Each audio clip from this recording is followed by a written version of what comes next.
If someone stays in your thoughts, no matter how much you try to push them away or no matter how busy your day gets, there's a reason behind it. And honestly, the truth might surprise you. I used to think that if I kept thinking about someone, it meant I was obsessed or maybe stuck in unhealthy attachment. But the truth is, our minds have a way of holding onto certain people because of very specific and often unexpected reasons that connect deeply to our feelings, our subconscious, and how we process our experiences. If you want to understand why this happens, and more importantly, what it means about you and how you can use this knowledge to heal, grow, or move forward, stick with me. Because I'm going to share the 3 reasons why a person sticks in your thoughts, and they're not what you think. The first reason someone stays in your thoughts is that they represent an unresolved emotional conflict. I know it sounds heavy, but let me explain with something that happened to me. For the longest time, I kept thinking about an old friend who suddenly disappeared from my life without explanation. At first, I thought it was guilt or regret, like maybe I wasn't a good enough friend or I had done something wrong. But everything changed when I realized the real reason wasn't guilt. It was unfinished business. My mind was stuck in a loop, trying to understand what went wrong, trying to find closure that I never got. That person became a symbol, an emotional puzzle I hadn't solved yet. It's like when a song gets stuck in your head because your brain is waiting for the ending. Same thing happens emotionally. Studies even show that our brains are wired to dwell on emotional conflicts as a way to process them. So if you find yourself repeatedly thinking about someone, ask yourself, what's the emotional story that's still incomplete? Is there a question you never answered? A goodbye you never said?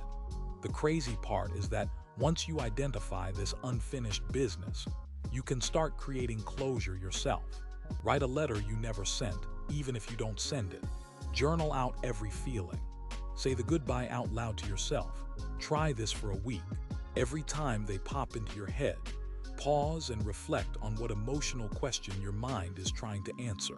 You'll be surprised how that slight change starts to unclog your thoughts and give you peace. The second reason has less to do with the person themselves and more to do with what they represent about you.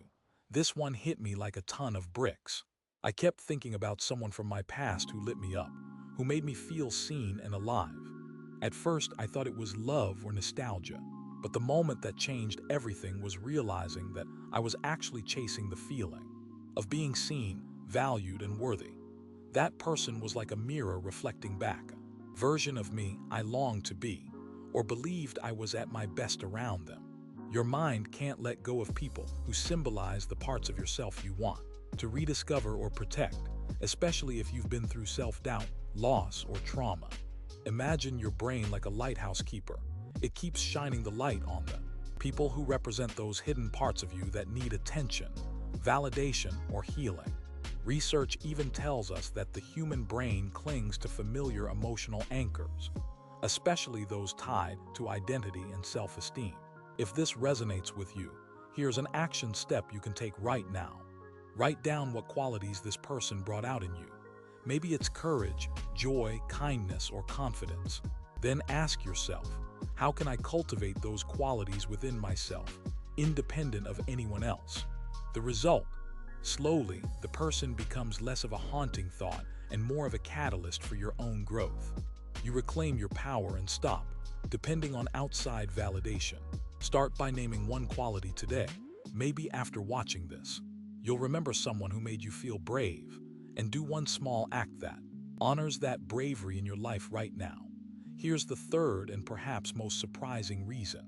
Sometimes, a person lingers in your thoughts simply because you're not ready to let go of the potential story between you. I remember this painfully well. I kept thinking about someone I never fully dated, never fully got to be with, but who I felt connected to deeply. I thought, if only. And then my mind would paint entire alternate realities where we ended up together, where things went differently. The truth is, our brains hate unfinished stories because they leave us with what feels like regret or loss, even if no actual loss happened. It's like reading one page of a book and never getting to turn to the next. That's uncomfortable for us. So part of our brain resists moving on by rerunning the story, hoping for a different ending.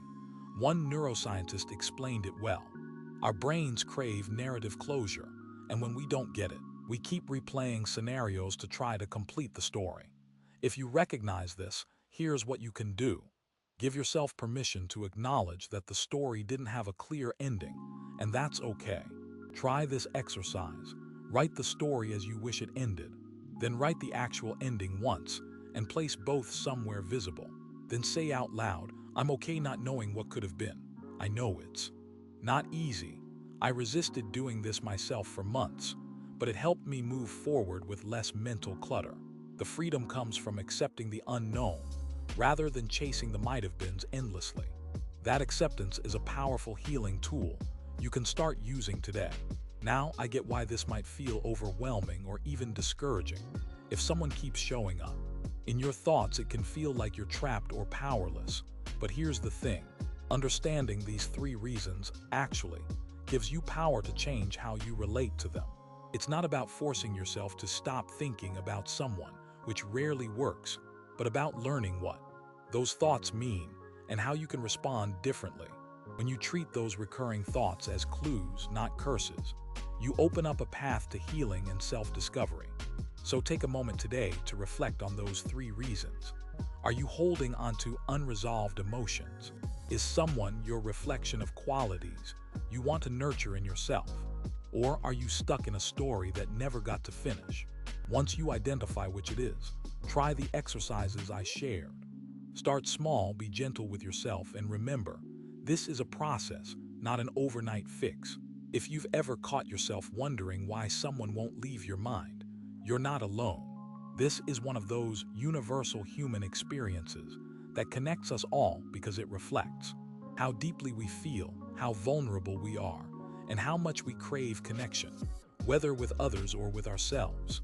Maybe after hearing this, you'll see your thoughts about that person in a new light, not as a problem to beat, but as a signal to listen to.